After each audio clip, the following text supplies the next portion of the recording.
So Mahalakshmi ಇಲ್ಲ, ಮಹಾಲಕ್ಷ್ಮಿ ದೇವಸ್ಥಾನ ಭಾಳ ಹತ್ರನೇ. ಸೊ ಸರಸ್ವತಿ ಬೆಳಿಗ್ಗೆನೆ 11 ಗಂಟೆಗೆ ಪ್ರೆಸ್ ಮೀಟ್ ಹೋದಾಗ ನನಗೆ ಆ್ಯಕ್ಚುಲಿ ಲಾಸ್ಟ್ ವೀಕ್ ಇರಬೇಕಾಗಿತ್ತು ಅಲ್ಲ ಅಜ್ನೀಶ್. ಸೊ ಫೋನ್ ಮಾಡಿದ್ರು, ಈ ಥರ ಒಂದು ಲೈವ್ ಶೋ ಅಜ್ನೀಶ್ ಲೋಕನಾಥ್ ಅವ್ರದ್ದೇ ಲೈವ್ ಶೋ ಒಂದು ಇದು ಮಾಡ್ತಾ ಇದ್ದೀವಿ ಸರ್, ದಯವಿಟ್ಟು ಆ ಕಾನ್ಸರ್ಟ್ ಮಾಡೋದಕ್ಕೆ ಫಸ್ಟ್ ಪ್ರೆಸ್ ಮೀಟ್ ಮಾಡ್ತಾ ಇದ್ದೀನಿ, ನೀವು ಬರಲೇಬೇಕು ಅಂತ. ನಾನು ಒಪ್ಕೊಂಡೆ, 100% ನಾನು ಬರ್ತೀನಿ. ಮತ್ತೆ ಪೋಸ್ಟ್ಪೋನ್ ಆಯಿತು. ಪೋಸ್ಟ್ಪೋನ್ ಆದಮೇಲೆ ಇವತ್ತು ನಾನು ಆ್ಯಕ್ಚುಲಿ ಮಾರ್ನಿಂಗ್ ಫ್ಲೈಟ್ ಇತ್ತು ನನಗೆ ಹೈದರಾಬಾದ್ಗೆ. ಮೊನ್ನೆ ಫೋನ್ ಮಾಡಿದ್ರು, ಸರ್ ಈ ಥರ ಇವತ್ತು ಇಟ್ಕೊಂಡಿದ್ದೀನಿ ಅಂತ. ನಾನು ಯಾಕೋ ಮುಂಚೆ ಕೇಳಲಿಲ್ಲ. ಕ್ಯಾನ್ಸಲ್ ಮಾಡಿ ನಾನು ನಾಳಿದ್ದು ಹೋಗ್ತಾ ಇದ್ದೀನಿ ಫಂಕ್ಷನ್, ಹೈದರಾಬಾದ್ ಫಂಕ್ಷನ್ಗೆ. ಬೆಳಿಗ್ಗೆ ಹೇಳಿದೆ ಖಂಡಿತ ಬರ್ತೀನಿ ನಾನು ಅಂತ. ಭಾಳ ಖುಷಿಯಾಯಿತು ಕೂಡ, ಯಾಕೆಂದರೆ ಕಾನ್ಸೆಪ್ಟ್ ಅನ್ನೋದು ಭಾಳ ಇಂಪಾರ್ಟೆಂಟು. ಒಂದು ಸಂಗೀತ ನಿರ್ದೇಶಕರು ಒಂದು ಕಾನ್ಸೆಪ್ಟ್ ಮಾಡೋದಿದೆಯಲ್ಲ, 68 ಸಿನಿಮಾಗಳು ಸಂಗೀತ ನಿರ್ದೇಶನವನ್ನು ಮಾಡಿ ಕನ್ನಡ, HK ಕನ್ನಡ ಮಾಡಿದ್ದೀರಿ, ಕನ್ನಡ, ತೆಲುಗು, ತಮಿಳು, ಮಲಯಾಳವೂ ಮಾಡಿದ್ರಲ್ಲ. ಸೊ ಎಲ್ಲ ಲ್ಯಾಂಗ್ವೇಜಲ್ಲೂ ಮಾಡಿ 68 ಸಿನಿಮಾ ಮಾಡಿದರೆ ಅಂತ ಗೊತ್ತಾಯ್ತು.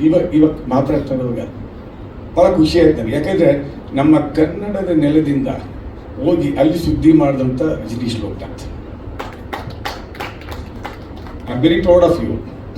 ಯಾಕೆಂದರೆ ಎ ಆರ್ ರೆಹಮಾನ್ ಅವ್ರ ಕಾನ್ಸೆಪ್ಟ್ ನೋಡ್ತಾ ಇದ್ದೀವಿ, ಇಳರಾಜಾಜಿ ಅವ್ರು ನೋಡ್ತಾ ಇದ್ದೀವಿ, ಎಲ್ಲ ಹಿರಿಯರು. ಸೊ ನಮ್ಮ ನೆಲದಿಂದ ACTC ಇವೆಂಟ್ಸ್ ಅದೇ ಹೇಳ್ತಾ ಇದ್ದೆ. ACDC ಅಂದ್ಬಿಟ್ಟು ಒಂದು ಆಲ್ಬಮ್ ಇತ್ತು ಆ ಕಾಲದಲ್ಲಿ. Bryan Adams, Deep Purple, OCD Saturday night fever, ಇದೆಲ್ಲ one of the most happening albums in western music. Boney M, ABBA. So ಅವಾಗ ACDC ಅಂತ ಅಂದ್ಬಿಟ್ಟು ಒಂದು ಪರ್ಟಿಕ್ಯುಲರ್ ಬ್ರ್ಯಾಂಡ್ ಇತ್ತು. ಸೊ ಅದಕ್ಕೆ ಹೋಲುತ್ತಿದ್ದು ACTC ಅಂದರೆ. ಸೊ ಅವ್ರದ್ದೆಲ್ಲ ನಾವು ಪ್ರತಿ ಸಲ ಕೂಡ ಪ್ಯಾಲೇಸ್ ಗ್ರೌಂಡ್ಸಲ್ಲಿ ಸಾಕಷ್ಟು ಈ ಥರ ಲೈವ್ ಶೋಗಳಾಗುವಾಗ ನಾನು ಹೋಗಿದ್ದೀನಿ. OCD ಆಗಂತೂ ನಮ್ಮ ಪೆಟ್ರೋಲ್ ಬ್ಯಾಂಕ್ ಇದೆ ನೋಡಿ, MG ರೋಡು, ಅಲ್ಲಿ ನಾನೇ ಹೋಗಿ ಅಂದರೆ ಸುಮಾರು 45 ವರ್ಷ ಆಗಿರ್ಬೋದು. ಅದು ನೋಡಿದಾಗ ಅದ್ಭುತ ಅನ್ನಿಸ್ತಾ ಇತ್ತು ನಮಗೆ. ಆವಾಗ ನಮಗೆ ನಮ್ಮ ಸೊಗಡು ಅಂದರೆ ಕನ್ನಡ, ತೆಲುಗು, ತಮಿಳು, ಹಿಂದಿ ಈ ಥರ ಲೈವ್ ಶೋಗಳು ಬರ್ತಾನೆ ಇರಲಿಲ್ಲ. ಆ ಸೌಂಡು, ಆ ಲೈಟಿಂಗೆಲ್ಲ ನೋಡ್ಬಿಟ್ಟು ಹಬ್ಬ ಏನಪ್ಪ ಅದ್ಭುತ ಅಂತ 45 ಇಯರ್ಸ್ ಬ್ಯಾಕ್. ಈಗ ಅದೇ ರೀತಿ ಅಶ್ವಥ್ ಅವರು, C ಅಶ್ವಥ್ ಅವರು ನಾವು ನೆನೆಸ್ಕೊಳ್ಳಬೇಕಾಗುತ್ತೆ. ಫಸ್ಟು ಕನ್ನಡವೇ ಸತ್ಯ ಒಂದು ಭಾವಗೀತೆಗಳು ಬೇಸಿಟ್ಕೊಂಡು 1,25,000 ಜನವನ್ನು ಇದೇ ಥರ ಲೈವ್ ಕಾನ್ಸರ್ಟ್ ಮಾಡಿ ಸೇರಿಸಿದ್ದು C ಅಶ್ವಥ್ ಅವರು ಕನ್ನಡದಲ್ಲಿ ಫಸ್ಟು. ಆ ಕ್ರೆಡಿಟ್ ಅವ್ರಿಗೆ ಫಸ್ಟ್ ಹೋಗುತ್ತೆ.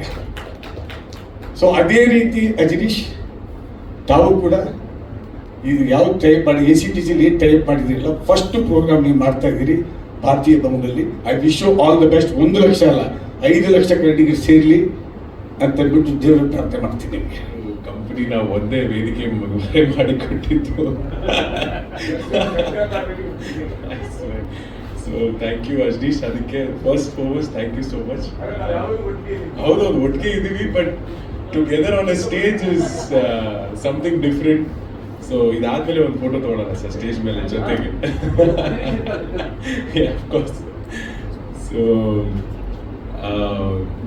ಐ ಥಿಂಕ್ ಕ್ಷಮೆ ಇರಲಿ, ಫಸ್ಟ್ ಆಫ್ ಆಲ್ ಸ್ವಲ್ಪ ಲೇಟ್ ಆಯಿತು, ಬೇರೆ ಕಮಿಟ್ಮೆಂಟ್ ಇತ್ತು, I got late.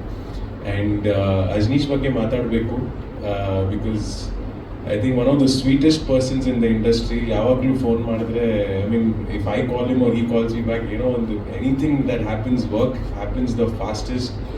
And sir ಹೇಳಿದಾಗೇನೆ ಈಸ್ ವೆರಿ ಹಾರ್ಡ್ ವರ್ಕಿಂಗ್. ಇತ್ತೀಚೆಗೆ ನೀವು ನೋಡ್ತಾ ಇದ್ದೀರಾ, everything that he is touching is turning into gold. Any song ಮಾಡಿದ್ರು, ಎನಿ ಮೂವಿಯಲ್ಲಿ ಅಟ್ಲೀಸ್ಟ್ ಒಂದು ಸಾಂಗ್ ಹಿಟ್ ಕೊಡ್ತಾ ಇದ್ದಾರೆ. So I wish him all the best. ಅವರ್ ಜರ್ನಿ ಸ್ಟಾರ್ಟೆಡ್ ವಿತ್ ಉಳಿದವರು ಕಂಡಂತೆಯಿಂದ ಸ್ಟಾರ್ಟ್ ಆಗಿ ನಿಮ್ಗೆ ಎಲ್ಲರಿಗೂ ಗೊತ್ತು what a massive movie, what a massive songs.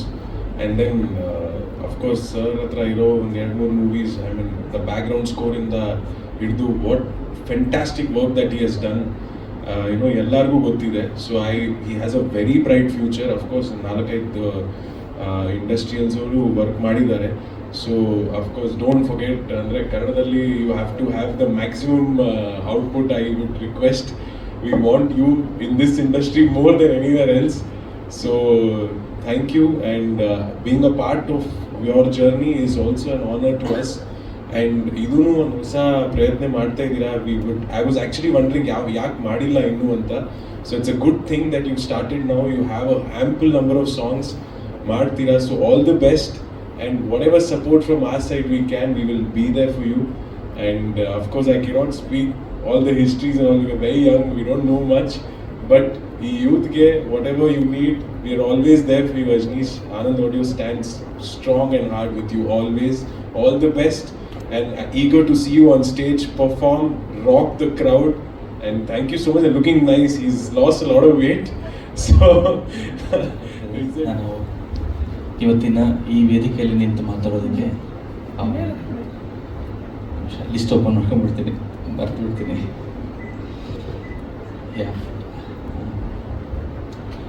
ಇಲ್ಲಿ ನೆರೆದಿರ್ತಕ್ಕಂಥ ಎಲ್ಲ ಹಿರಿಯರಿಗೂ, ಎಲ್ಲ ಪತ್ರಿಕೋದ್ಯಮರಿಗೂ, ಎಲ್ಲ ಸೋಷಿಯಲ್ ಮೀಡಿಯಾ ಪ್ರತಿಯೊಬ್ಬರಿಗೂ, ಮೀಡಿಯಾ, ಪ್ರೆಸ್ ಮೀಡಿಯಾ ಎಲ್ಲರಿಗೂ ಸುಸ್ವಾಗತ. ನಮ್ಮ ಕಾರ್ಯಕ್ಕೆ ಹೋಗ್ಬಿಟ್ಟು ಎಲ್ಲರೂ ಬಂದಿದ್ದೀರಾ, ತುಂಬ ಸಂತೋಷ ಆಗ್ತಾಯಿದೆ.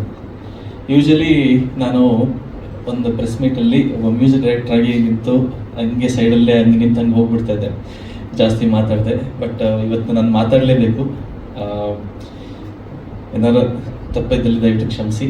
ಮನಸ್ಸಲ್ಲಿ ಇದನ್ನೆಲ್ಲ ಖಂಡಿತ ನಾನು ಮಾತಾಡೋದಕ್ಕೆ ಇಷ್ಟಪಡ್ತೀನಿ. ನಾನು ಇಂಡಸ್ಟ್ರಿಯಲ್ಲಿ ಕೆಲಸ ಮಾಡೋಕ್ಕೆ ಶುರು ಮಾಡಿದ್ದು 2003 ಕೆ ಕಲ್ಯಾಣ್ ಅವ್ರ ಸರ್ ಜೊತೆ. ಅವರಿಗೆ ಸೆಷನ್ ಮ್ಯೂಸಿಷಿಯನ್ ಆಗಿ, ಕಂಪೋಸಿಷನ್ ಮ್ಯೂಸಿಷಿಯನ್ ಆಗಿ, ಅರೇಂಜರ್ ಆಗಿ ಕೆಲಸ ಮಾಡಿ, ಆಮೇಲೆ ತುಂಬ ಕಷ್ಟಪಟ್ಟು ಒಂದು 5-6 ವರ್ಷದ ಪ್ರಯತ್ನದಿಂದ 2009ನೇ ಇಸ್ವಿಯಲ್ಲಿ ನನ್ನ ಮೊದಲನೇ ಸಿನಿಮಾ ರಿಲೀಸ್ ಆಯಿತು. ಆ್ಯಕ್ಚುಲಿ ಆ ಸಿನಿಮಾದ ಹಾಡು ಶಿಶಿರ ಅಂತ ಸಿನಿಮಾ, ನಾನು ಆ್ಯಕ್ಚುಲಿ ಆ ಹಾಡನ್ನ ತೊಗೊಂಡೋಗಿ ವೇಲು ಸರ್ ಅದನ್ನು ಕೇಳಿಸಿದ್ದೆ. ನಾನು ಒಂದು ಕಾರಣದಿಂದ ಆ ಹಾಡುಗಳು ಒಂದು ಲಹರಿ ಸಂಸ್ಥೆಯಲ್ಲಿ ರಿಲೀಸ್ ಆಗಿಲ್ಲ ಆವಾಗ. ಸೊ ಅವಾಗ ನಾವು ಹೊಸಬ್ರು, ನಮಗೂ ಗೊತ್ತಿರಲಿಲ್ಲ. ಸೊ ಹಾಗೆ ಶುರುವಾಯಿತು. ಆ ಶಿಶಿರ ಸಿನಿಮಾದಿಂದ ನನಗೊಂದು ಒಳ್ಳೆ ಹೆಸರು ಸಿಕ್ತು. ಓಕೆ, ಅಜನೀಶ್ ಲೋಕನಾಥ್ ಅವರು ಒಂದು ಒಳ್ಳೆ ಬ್ಯಾಕ್ಗ್ರೌಂಡ್ ಸ್ಕೋರ್ ಮಾಡ್ತಾರೆ, ಸಾಂಗ್ಸು ಮಾಡ್ತಾರೆ ಅಂತ. ಅದಾದಮೇಲೆ ಇನ್ನೊಂದು ಸಿನಿಮಾ ನನ್ನ ಲೈಫಲ್ಲಿ ಅಂತ ನಾಗತಿಯಲ್ಲಿ ಚಂದ್ರಶೇಖರ್ ಸರ್ ಪ್ರೊಡಕ್ಷನ್ ಮಾಡಿದೆ. ಅದರಲ್ಲೂ ಕೂಡ ನನಗೆ ಒಳ್ಳೆ ಹೆಸರು ಖಂಡಿತ ಸಿಕ್ಕಿದೆ. ಆದರೆ ನಿಜವಾದ ಟರ್ನಿಂಗ್ ಪಾಯಿಂಟ್ ನನ್ನ ಜೀವನದಲ್ಲಿ ಸಿಕ್ಕಿದ್ದು ಉಳಿದವರು ಕಣ್ಣಂತೆ ಅನ್ನೋ ಒಂದು ಸಿನಿಮಾ.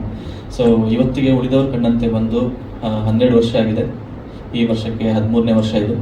ಸೊ ಈ 13 ವರ್ಷದಲ್ಲಿ ನನ್ನ ಕಾನ್ಸಂಟ್ರೇಷನ್, ನನ್ನ ಒಂದು ಫೋಕಸ್ ಬರೀ ಇದ್ದಿದ್ದು ಒಂದು ಒಳ್ಳೆ ಸಾಂಗ್ಸ್ ನಾನು ಮಾಡಬೇಕು, ನಾನು ಕೂಡ ಒಳ್ಳೆ ಹಿಟ್ಸ್ ಕೊಡಬೇಕು ಅಷ್ಟು ಬಿಟ್ಟು ನನಗೇನೂ ಇರಲಿಲ್ಲ. ಸುಮಾರು ಜನ ಹೇಳ್ತಾಯಿದ್ರು, ಇಷ್ಟೆಲ್ಲ ಹಿಟ್ಸ್ ಇದೆ, ನೀವು ಯಾಕೆ ಕಾನ್ಸರ್ಟ್ ಮಾಡಿಲ್ಲ ಅಂತ. ನನಗೆ ಯಾವತ್ತೂ ನನಗೆ ಆ ಕಾನ್ಸಂಟ್ರೇಷನ್ ಆಗಲಿ ಅಥವಾ ಫೋಕಸ್ನ ಲೂಸ್ ಮಾಡ್ಕೊಡೋದು, ನನಗೆ ಡಿಸ್ಟ್ರಾಕ್ಟ್ ಆಗಿ ನನಗೆ ಇಷ್ಟ ಇರಲಿಲ್ಲ.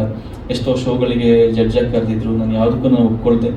ನನ್ನ ನಾನು ಮ್ಯೂಸಿಷಿಯನ್ ಆದರೆ ಸಂಗೀತಗಾರ, ಆದರೆ ಸಿನಿಮಾದ ಸಂಗೀತಗಾರನಾಗಿರಬೇಕು ಅನ್ನೋದು ಒಂದು ನನ್ನ ಫೋರ್ಟೆ ಆಗಿ ನಾನು ಆ ಒಂದು ಪ್ರೈಡ್ ಇಟ್ಕೊಂಡೆ ನಾನು ವರ್ಕ್ ಮಾಡ್ಕೊಂಡು ಬಂದಿದ್ದೀನಿ. ಸೊ 12 ವರ್ಷ ಆದಮೇಲೆ ಮೊದಲನೇ ಸಾರಿ ನಮ್ಮ ACTC ಕಂಪನಿಯವ್ರ ಜೊತೆ ಅವರು ಮೀಟ್ ಮಾಡಿದಾಗ ಅವರು ಒಂದಿಷ್ಟು ದೊಡ್ಡ ಲಿಸ್ಟನ್ನು ತೋರಿಸ್ಬಿಟ್ಟು, ಅಜನೀಶ್ ಸರ್, ನಿಮ್ಮ ಹತ್ರ ಇಷ್ಟೊಂದು ಹಿಟ್ಸ್ ಇದ್ದಾವೆ, ಇಷ್ಟೊಂದು ಬ್ಲಾಕ್ ಬಸ್ಟರ್ ಹಿಟ್ಸ್ ಇದ್ದಾವೆ, ನೀವು ಯಾಕೆ ಶೋ ಮಾಡಬಾರ್ದು ಅಂತ ಹೇಳಿದಾಗ ನನಗೆ ಹೌದಲ್ವಾ, ಇನ್ನೂ ನಾನು ಮಾಡಬಾರ್ದು. ಯಾಕಂದರೆ ಎಲ್ಲೋ ಒಂದು ಕಡೆ ಸ್ಟುಡಿಯೋದಲ್ಲಿ ಕೂತು ನಾನು ಎಲ್ಲೋ ಒಂದು ಕಡೆ ಐ ವಾಂಟೆಡ್, ನನಗೊಂದು ಆಡಿಯನ್ಸ್ ಜೊತೆ ನನಗೆ ಒಂದು ಕನೆಕ್ಷನ್ ಬೇಕಾಗಿತ್ತು. ನಾನು ಕೇಳಿದ್ದೆ, ಎಲ್ಲರೂ ಹೇಳಿ, ನಾನು ನೋಡಿರಲಿಲ್ಲ, ಯಾವತ್ತು ಕೇಳಿದ್ದೆ, ಯಾಕೆ ನಾವು ನಿಮ್ಮ ಸಾಂಗ್ ಅಲ್ಲಿ ಇಷ್ಟು ಪ್ಲೇ ಆಗ್ತಾಯಿದೆ, ಇಷ್ಟು ಎಂಜಾಯ್ ಮಾಡ್ತಾ ಇದ್ದಾರೆ ಜನರು ಅಂತ ನಾನು ಯಾವತ್ತೂ ನೋಡಿರಲಿಲ್ಲ. ಅದನ್ನು ಕಣ್ಣಾರೆ ನಾನು ನೋಡಬೇಕು ಅನ್ನೋ ಒಂದು ಆಸೆ ಕೂಡ. ಮತ್ತು ಈ 12 ವರ್ಷ ಆಯಿತು, ಇನ್ನು ಮುಂದಿನ 12 ವರ್ಷಕ್ಕೆ ನಾನು ನನ್ನಲ್ಲಿ ಏನು ಬದಲಾವಣೆ ಮಾಡ್ಕೊಳ್ಬೋದು ಅನ್ನೋದಕ್ಕೆ the right platform is doing concert ಅಂತ ನನಗೆ ಅನಿಸ್ತು. ಸೊ ನಾನು, ನನ್ನ ಪಾರ್ಟ್ನರ್ ಬಾಬಿ ಅವರು ಇಬ್ಬರೂ ಸೇರಿ ಈ ಒಂದು ಡಿಸಿಷನಿಗೆ ಬಂದು ಆಮೇಲೆ ಕಾನ್ಸರ್ಟ್ ಮಾಡಿದ್ರೆ ಹೀಗೆ ಮಾಡಬೇಕು ಅನ್ನೋದು ನನ್ನ ಒಂದು ಉದ್ದೇಶವಾಗಿತ್ತು. ಸೊ ನನ್ನ ಎಲ್ಲ ರಿಕ್ವೆಸ್ಟಿಗೂ ACTC ಕಂಪನಿಯವರು ಒಪ್ಕೊಂಡು ನನಗೆ ಏನೇನು ಮ್ಯೂಸಿಷಿಯನ್ಸ್ ಬೇಕು, ಎಷ್ಟು ಜನ ಬೇಕು ಅಂತ ಎಲ್ಲನೂ ಸೇರಿ ನಾವು ಈ ಒಂದು ದೊಡ್ಡ ಮಟ್ಟದ, ಹೇಳಬೇಕು ಅಂದರೆ ತುಂಬಾ ದೊಡ್ಡ ಮಟ್ಟದ ಒಂದು ಲೈವ್ ಇನ್ ಕಾನ್ಸರ್ಟ್ ಮಾಡ್ತಾಯಿದ್ದೀವಿ. ಅದ್ರ ಜೊತೆಗೆ ನಮಗೂ ಒಂದು ಆ ಕಲ್ಚರ್ ಒಂದು ಬರಬೇಕು ಅನ್ನೋ ನನ್ನ ಆಸೆ. ದೊಡ್ಡ ಮಟ್ಟದ, ಈಗ ಆಲ್ರೆಡಿ ನಮ್ಮ ಇದರಲ್ಲಿ ಎಲ್ಲ ಮ್ಯೂಸಿಕ್ ಡೈರೆಕ್ಟರ್ಸು ಶೋಸ್ ಎಲ್ಲ ಮಾಡ್ತಾ ಇದ್ದಾರೆ. ಇನ್ನೂ ಒಂದು ನೆಕ್ಸ್ಟ್ ಸ್ಟೆಪ್ ಆಯ್ಡ್ ಹೋಗಬೇಕು ಅಂತ. ಸೊ ಐ ವಿಶ್ ಈ ಒಂದು ಕಾನ್ಸರ್ಟ್ ಅದಕ್ಕೆ ಒಂದು ಮೊದಲನೇ ಹೆಜ್ಜೆ ಆಗಿರುತ್ತೆ ಅಂತ ನಾನು ಇದನ್ನು ನೋಡ್ತಾ ಇದ್ದೀನಿ. ಸೊ ಇವತ್ತಿನ ಅಜನೀಶ್ ಲೋಕನಾಥ್ ಅವ್ರಿಗೆ ಆಗೋದಕ್ಕೆ ಸುಮ್ಮನೆ ಅದಾಗಿಲ್ಲ. ಈ ಲಾಸ್ಟ್ ಒಂದು ನನಗೆ ಸಿಕ್ಕ ಮೊದಲನೇ ಸಕ್ಸಸ್ಸಿಂದ ಇಲ್ಲಿವರೆಗೂ ನನ್ನ ಜೀವನದಲ್ಲಿ ನನಗೆ ಒಳ್ಳೊಳ್ಳೆ ಸಿನಿಮಾ ಅವಕಾಶ ಕೊಟ್ಟ ನಮ್ಮ ಎಲ್ಲ ಪ್ರೊಡಕ್ಷನ್ಸ್ ಹೌಸ್ಗೂ, ನಮ್ಮ ಲಹರಿ ಸಂಸ್ಥೆ ಆಗಿರ್ಬೋದು, ನಮ್ಮ ಹೊಂಬಾಳೆ ಸಂಸ್ಥೆ ಆಗಿರ್ಬೋದು, ಮತ್ತು ನಮ್ಮ KVN ಸಂಸ್ಥೆ ಆಗಿರ್ಬೋದು, ಮತ್ತು ಇನ್ನೆಲ್ಲ ಪ್ರೊಡಕ್ಷನ್ನು ಎಲ್ಲರೂ, ಆನಂದ್ ಆಡಿಯೋ ಪ್ರೊಡಕ್ಷನ್ ಆಗಿರ್ಬೋದು, ಎಲ್ಲ ಸಂಸ್ಥೆಯವರು ಇಂದನೇ ಇವತ್ತು ನಾವು ಇಲ್ಲಿ ಬಂದು ನಿಲ್ಲಕ್ಕೆ ಸಾಧ್ಯವಿದೆ. ಸೊ ನನ್ನ ಎಲ್ಲ ಪ್ರೊಡ್ಯೂಸರ್ಸಿಗೂ ನನಗೆ ಇಲ್ಲಿಂದ ಧನ್ಯವಾದ ಹೇಳೋದಕ್ಕೆ ಇಷ್ಟಪಡ್ತೀನಿ. ಮತ್ತು ಒಳ್ಳೊಳ್ಳೆ ಸನ್ನಿವೇಶಗಳನ್ನ ಕೊಟ್ಟು ಒಳ್ಳೆ ನಮ್ಮನ್ನು ಇನ್ಸ್ಪೈರ್ ಮಾಡಿ ಒಳ್ಳೆ ಹಾಡನ್ನು ನಮ್ಮ ಕಂಪೋಸ್ ಮಾಡೋಕ್ಕೆ ಸಾಧ್ಯವಾಗಿದ್ದು ನಮ್ಮ ಡೈರೆಕ್ಟರ್ಸಿಂದ.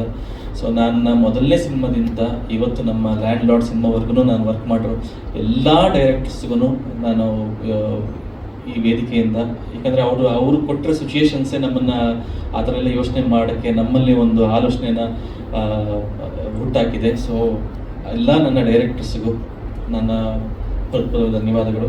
ಹಾಗೂ ಒಂದು ಹಾಡು ಮಾಡ್ತೀವಿ, ಬಟ್ ಆ ಹಾಡು ರಿಪೀಟ್ ವ್ಯಾಲ್ಯೂ ಅಂತ ಬರೋದೇನೆ ಒಬ್ಬ ಲಿರಿಸಿಸ್ಟ್ ಬಂದು ಅದಕ್ಕೆ ಮೆಲುಕು ಹಾಕುವಂಥ ಲಿರಿಕ್ಸ್ ಬರ್ದಾಗ್ಲೇನೆ. ಇವತ್ತು ಸಹಿತ ಎಷ್ಟೋ ಹಾಡುಗಳು, ನೆನ್ನೆ ಸಂಜೆ ನಾನು ಬೆಳ್ಳಿಕಾಲುಂಗುರ ಸಾಂಗ್ ಕೇಳ್ತಿದ್ದೆ ಸರ್, ನಿಮ್ದು ಲಹರಿ ಸಂಸ್ಥೆ ಇದೆ ಅದೇ. ಸೊ ಅಲ್ಲಿ ಅತ್ಯದ್ಭುತವಾದ ಒಂದು ಲಿರಿಕ್ಸ್, ನನಗೆ ಮೈ ಜುಮ್ ಅಂತ ನನಗೆ ಕೇಳ್ಬೇಕಾರೆ ನಂಗೆ ಸಡನ್ನಾಗಿ ಜ್ಞಾಪಕ ಬರ್ತಿಲ್ಲ ಆ ಲಿರಿಕ್ಸು.